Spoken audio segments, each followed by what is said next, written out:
Afternoon, everyone.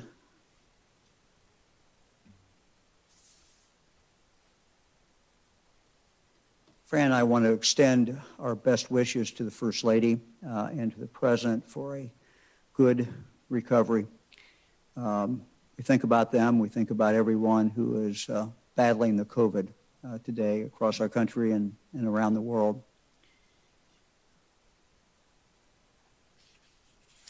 I want to update everyone on today's data.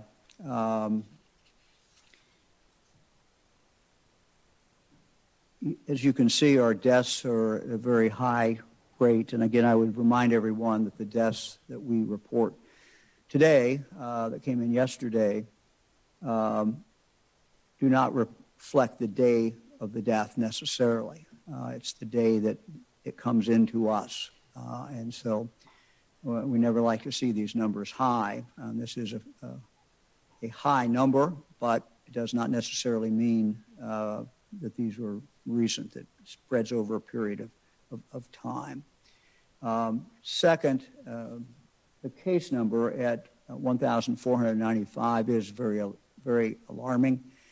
That number now is this number of 21-day average is now back over 1,000, and so we do not like to see that. We have seen in the last week our positivity numbers statewide ticking up as well. And the hospitalization numbers now, for the first time in a long time, are starting to go back up. Eric, if you could show the hospital numbers there. Let me just go to this first. This is our top 20 counties again, very similar to what we showed yesterday. Not a significant, obviously, change in one day. And these are the top 20. This is the top 88.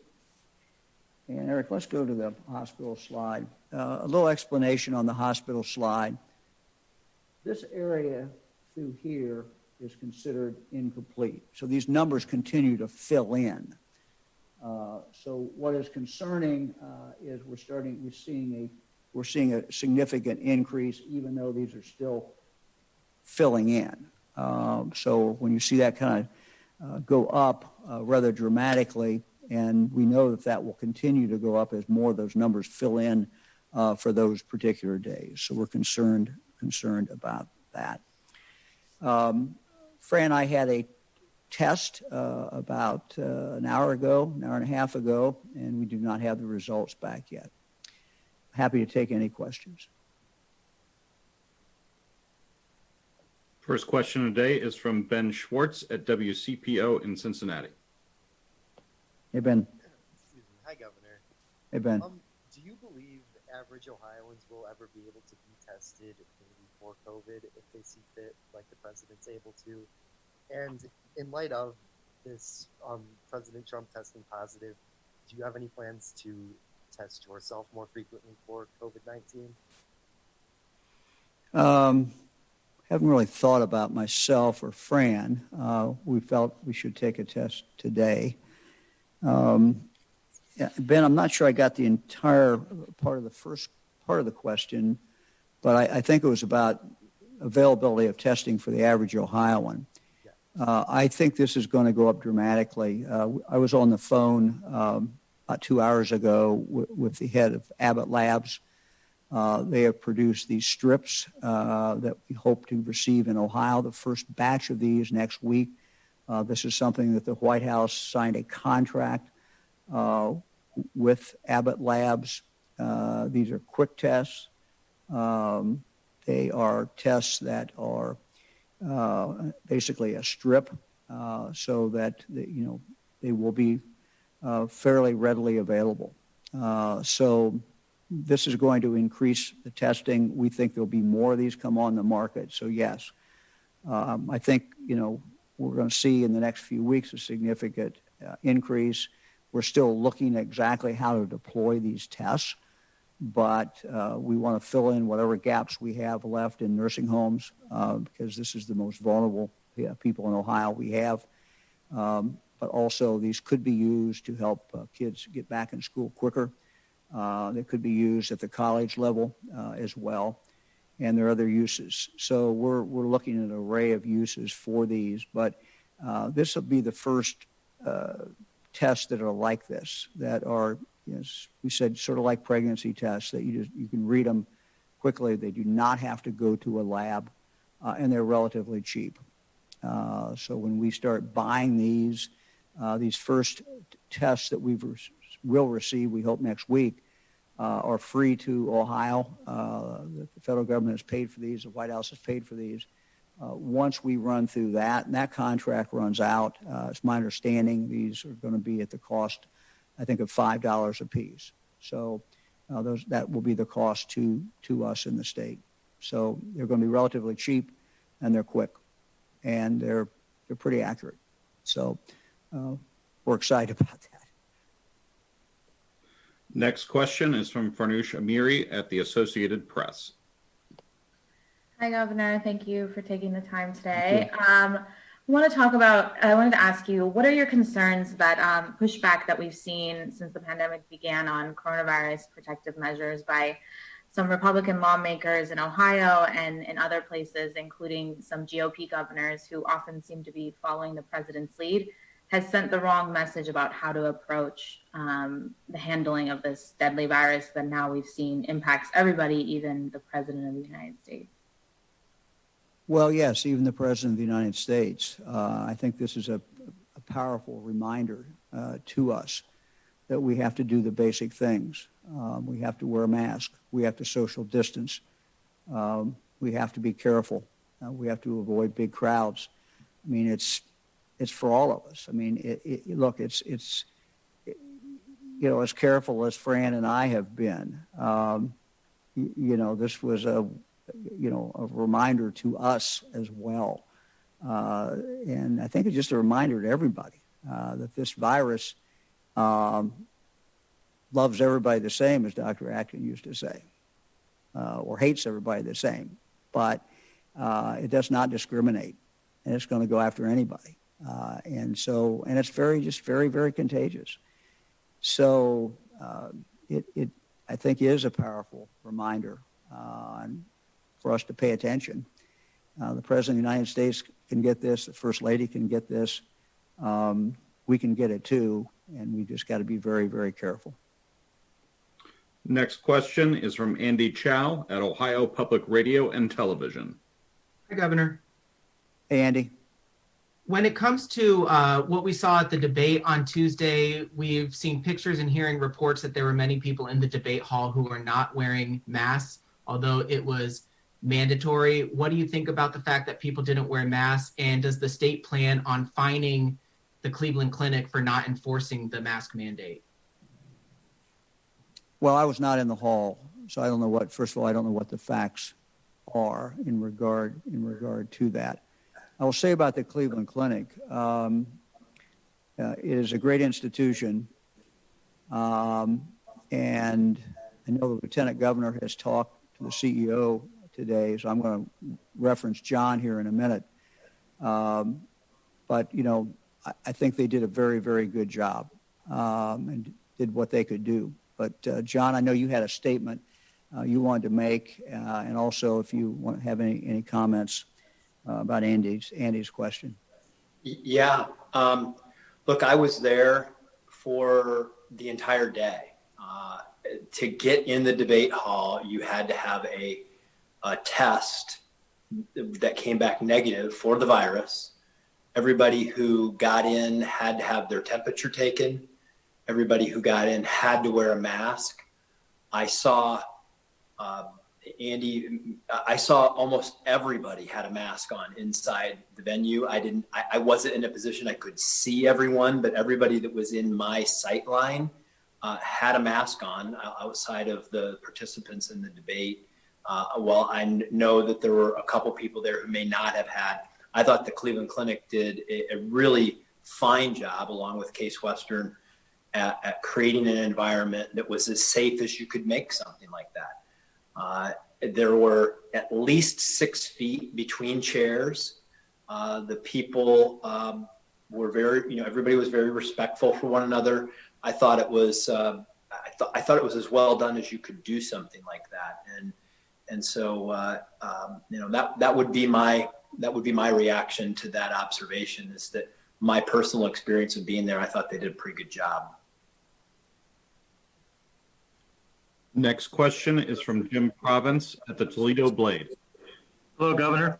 Hey, Jim. Hi. Has the state noticed any kind of a link between any new cases that might be associated with the 2 rallies that the president had last week? Those would still be within the 14-day time frame.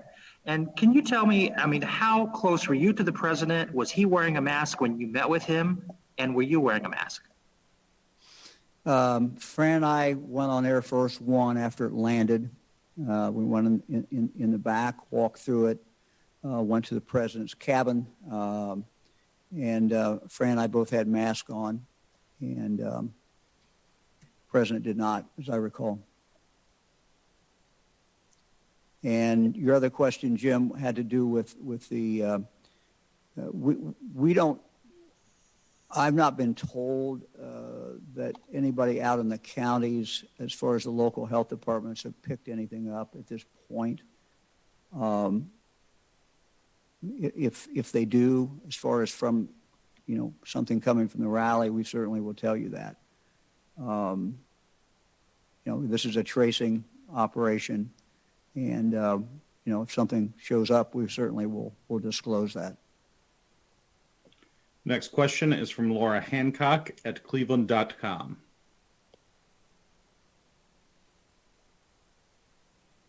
Hey, Laura. Governor, I was just wondering, kind of circling back to the legislature, they're not required when they're in the state house to wear masks. And I was just wondering if this is reckless, especially since a lot of them have met the president in person and might hit home more.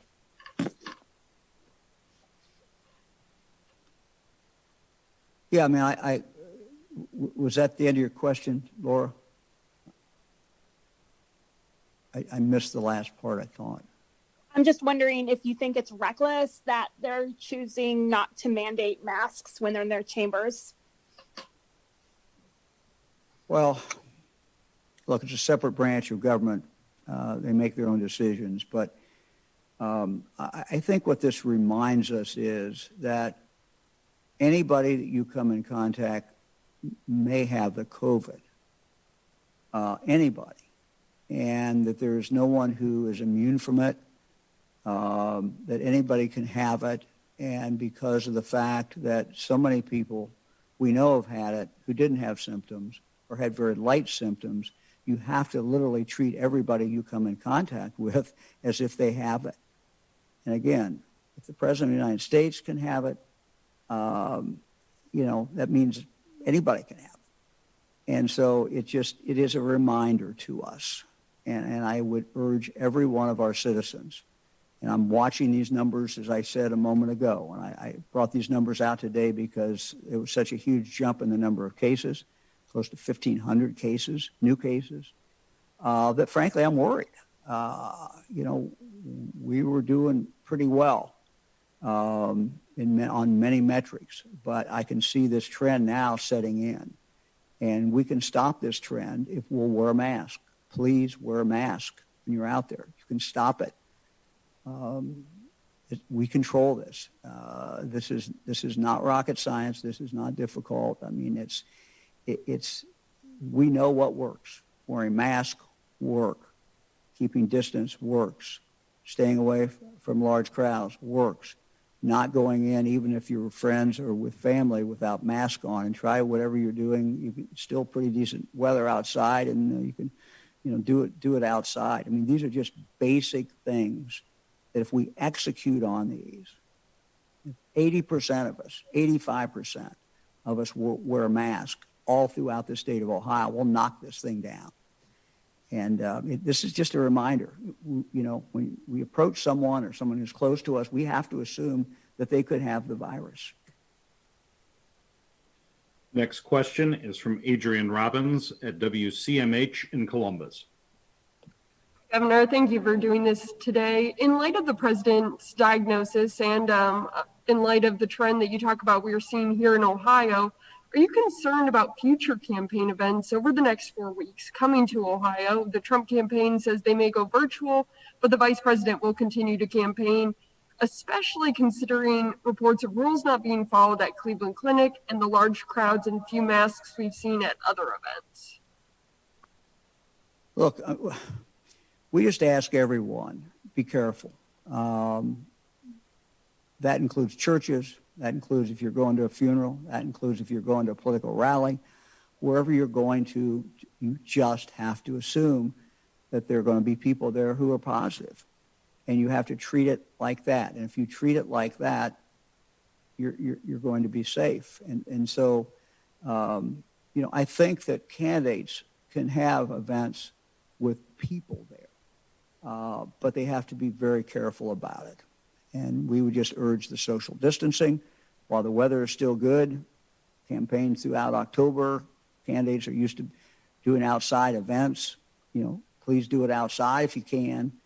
And, people should keep a distance when they're there. It doesn't mean you have to stop campaigning. It doesn't mean you have to, curtail it down to a minuscule number of people. But just following the basic precautions is what we need to do. It's what we all need to do no matter what we're doing. Next question is from Max Philby at the Columbus Dispatch. Hey, Governor. Max. So 2 questions today. One, is the state of Ohio involved with any contact tracing efforts the White House might be conducting, given the president's diagnosis? And 2, following up on Adrian's question, given what you said about how it's impossible to know who has the virus and we need to just assume that everyone has it, wouldn't it be safer to just move all campaign events online for the time being? Well, look, we're trying to learn to live with this. And I believe we can live with this if we're cautious. So just as we have said, here are the guidelines for high school sports. Here are the guidelines for this and that. Here are the guidelines for a restaurant. Here are the guidelines for a bar. If people will carefully follow the guidelines, we can live with this virus. And so I would not make an exception for campaigns and say campaigns should just, be totally virtual. We're not saying that about other things in society. And virtually everything's open in Ohio. I know there's some restrictions. We have restrictions on bars. We've got some restrictions on restaurants as far as they got to be 6 feet apart, but there's no capacity limit. So, virtually everything's open. And so, no, I wouldn't say that campaigns need to completely shut down. I just think they need to be careful. They need to be compliant with what we request everybody to do. And that is just be careful, keep that distance, wear a mask. Next question is from Alex Ebert at Bloomberg. Oh, let me just say, I did not answer.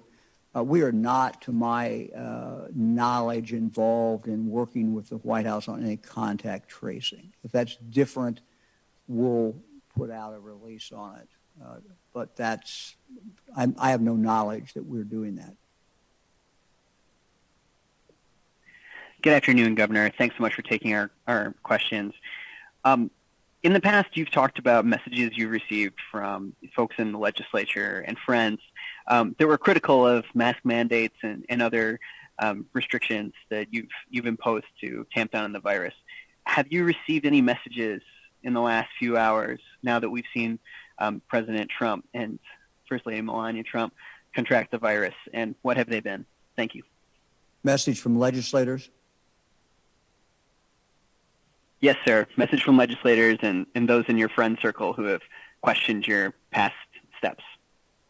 I've not seen any, but I've not checked my text messages or emails for the last 2 or 3 hours. So I've had a pretty nonstop schedule and haven't really looked at it much today. So I'm not aware of any. Next question is from Josh Rutenberg at Spectrum News.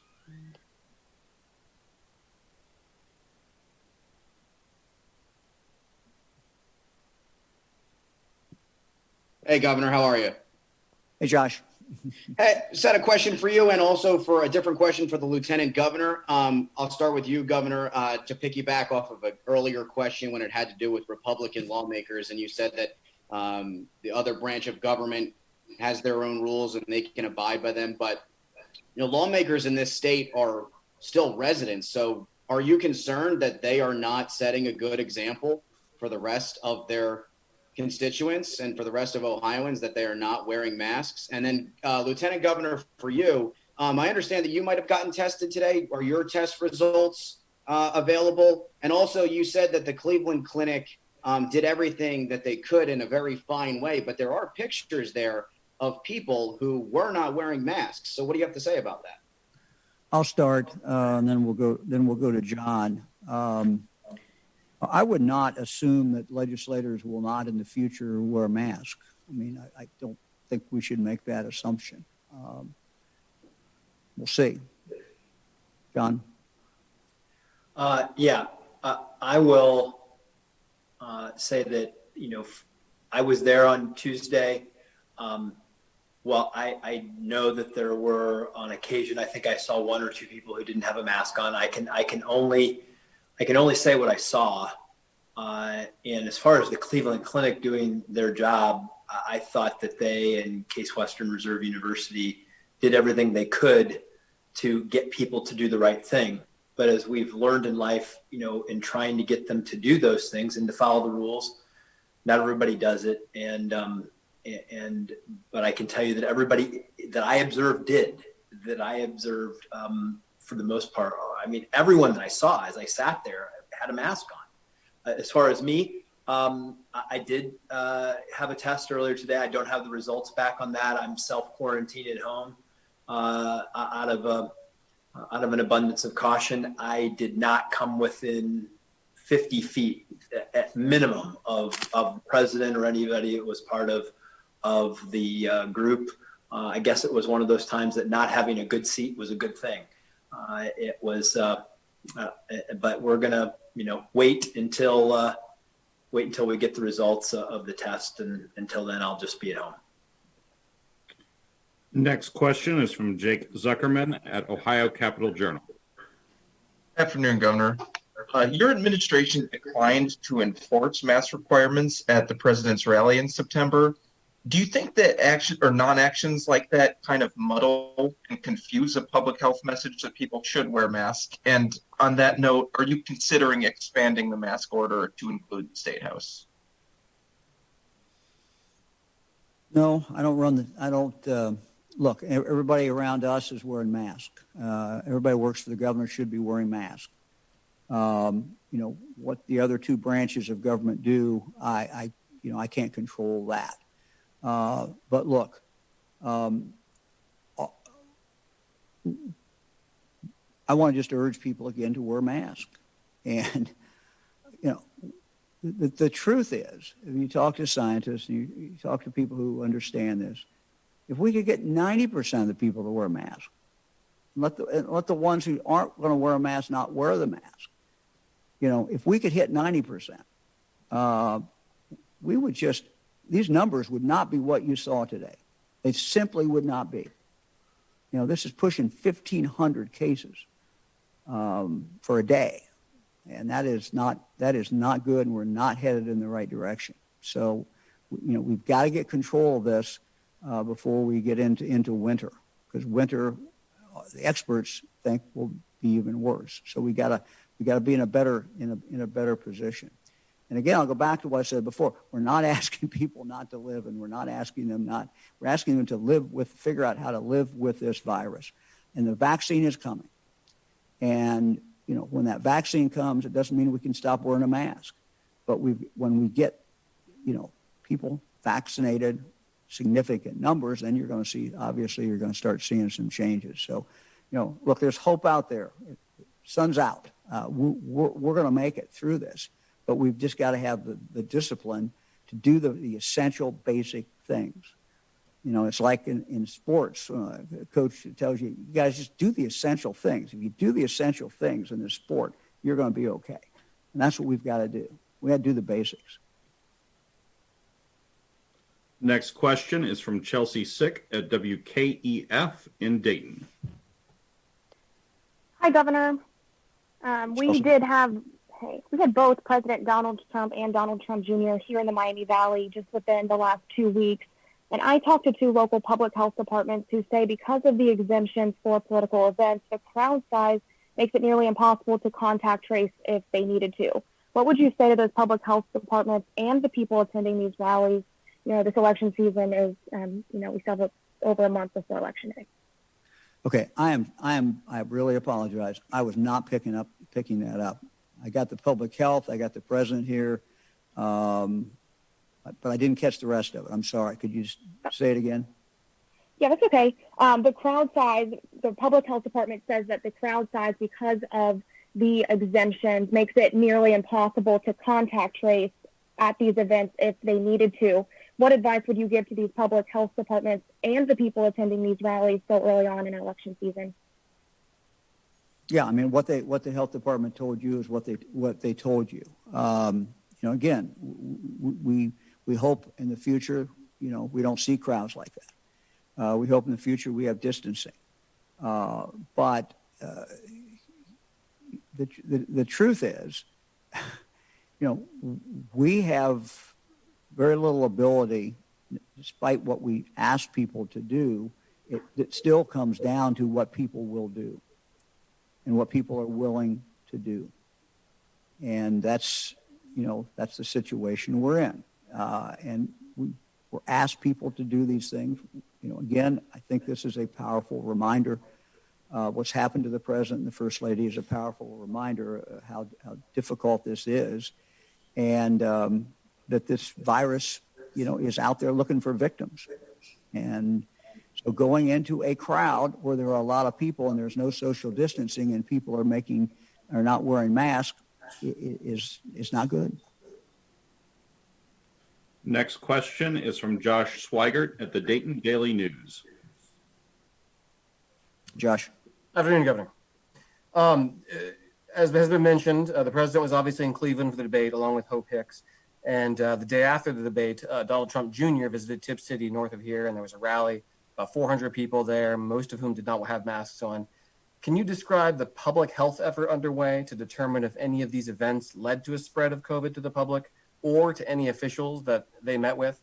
And a second thing, just do you know when you or the Lieutenant Governor might have results from the tests that you took? We'll make my results available. I'm sure the Lieutenant Governor will as soon as we get them back. The tracing is done at the 113 local health departments. So, if we're talking about Tipp City, we're obviously talking about Miami County. So, that's who leads that effort. I don't know what contact our team at the state health department has had with them, but I'll find out. Governor, if I could add something, which, as an administration, we have encouraged people wearing masks everywhere, including at these rallies. I know that I've only been to one of them. I spoke and I stood up in front of the crowd and I asked them to wear masks both there and outside of there. So we've been pretty consistent about the value of this, and we know that people don't like to wear them. It's inconvenient, but as I always try to say, that when you wear this, it does show your consideration for each other, to make sure that we're taking care of one another. And I hope people can view it in that vein, that it's just a symbol of how a real, not just a symbol, but an act of courtesy. Next question is from James Pilcher at WKRC in Cincinnati. Good afternoon, Governor. Afternoon. Hamilton County, as well as some other counties in Southwest Ohio, have jumped back into the red category. Do you have any specific reasons, or do you know of anything that is causing that to rise? And do you have any other specific reasons that you can point to for the overall state high numbers? I can tell you that Kentucky has had 3 days of 1,000 or nearly 1,000 cases as well. Thank you. Well, we talked a little bit about Hamilton County. I think we've got something up on the web about Hamilton County. But we are seeing if you look at the map, Western Ohio is the most prevalent area, literally starting from Toledo all the way down to Cincinnati. It probably is a number of things. We're starting to see, whereas in the last several months, we had a big number under the age of 30. We are now seeing those numbers higher age. What we don't know is whether or not this is just young people getting infected and then turning around and infecting an older person. And that was our fear, but we really don't have the data yet to tell whether that's really what's taking place. I mean, I talked to our data team yesterday before the press conference about that very specific issue. They could not tell me yet. And, the tracing that we do, many times, particularly when you have as widespread community spread as we have today, it's difficult for the tracers in the counties to come up with one particular place that person got it. So I don't have a great answer. I just can tell you what we're seeing. It's going up. And, we've seen this uptick in the upper Midwest, and we had avoided it so far. But, you're seeing, an uptick in Indiana. And as I said, the western part of the state is certainly worse than the eastern part of Ohio. Next question is from Haley Nelson at WSYX in Columbus. Thank you for the time. We've seen some leaders in other states, in New Jersey, for example, encourage folks who may have been at a political rally to get tested for COVID-19. Is that the same advice for folks here in Ohio who were at a rally or perhaps even a presidential debate, for example? Should they go out and get tested? Yeah, absolutely. If you've been in a big crowd, you should get tested. I mean, we wish you hadn't been in a big crowd, but if you were in a big crowd, absolutely, I would try to get tested. Look, we put up on our webpage every day where there's free testing, and there's also other opportunities to get testing. But just from the National Guard, there are opportunities every day. Somewhere in Ohio, it may not be close to you, but there's other places to get testing. They've got drugstores that are doing it now. So, yeah, I would certainly want to get tested if I'd been in a big crowd. I mean, it's a matter of math. And it just, the more people you are around, and particularly if you're around people for a longer time. So you got two variables, number of people you're around and then the length of time you're around those people. And, so a big crowd, a big political rally, any kind of big event, you've got those things going against you. What you have going for you, I guess, is outside. But we know that while it doesn't, it's better being outside than inside, we also know that it certainly can spread outside and does spread outside. Next question is from Tom Gallick at Gongworm. Hi, Governor. Hey, Tom. You yourself earlier this year had a false positive test, and we don't know, but it seems like maybe some folks might have tested negative before the debate and actually had COVID-19. Are you worried that some folks across the state might lose faith in the efficacy of the testing system? Well, I don't know what kind of tests were taken before people went into the clinic. And I know the White House did their own testing. The Biden campaign, my understanding, did their own testing. And then the clinic was involved in other testing. So you're out of my area there because I don't know what kind of testing it was. But we did spend some time this morning, as I said, talking about the new strip test, antigen test that's coming to Ohio and that we're going to be deploying. And I think if you look at the antigen test as a test that you would do potentially much more frequently. And that is the idea with these tests. It is not the final diagnostic test, but it's pretty darn accurate. So we will deploy the antigen tests in what we think is a strategic way to do it, with the understanding that they are a different type of test than the PCR test. Governor, next question is the last question of the day, and it belongs to Monica Castro at WHIO in Dayton. Hi, Governor. My Hi, question Monica. is, are you concerned about contact tracing following the president's diagnosis and on the potential impacts it could have on campaigning during this election? Well, look, I mean, it's going to have an impact on campaigning. It's going to have an impact on what each one of us does. You know, human nature is that if we know someone that has had something happen to them, it has more of an impact than if we don't know anybody who's had that happen. And so in Ohio, we've had more and more people who we know. I've had 2 friends die from the COVID. But if you know someone, it has more of an impact. Well, in the world we live in, everybody knows the president. They may not have met him, they may not know him personally, but you see him on TV every day. So everybody knows the president. So I think that, you know, what's happened tragically will get people's attention. And because they know the president, it's happened to someone they know. And that makes it more real. I guess we're out of questions. Thank you all, and barring some emergency, we'll see you all on Tuesday at 2:00. Thank you very much.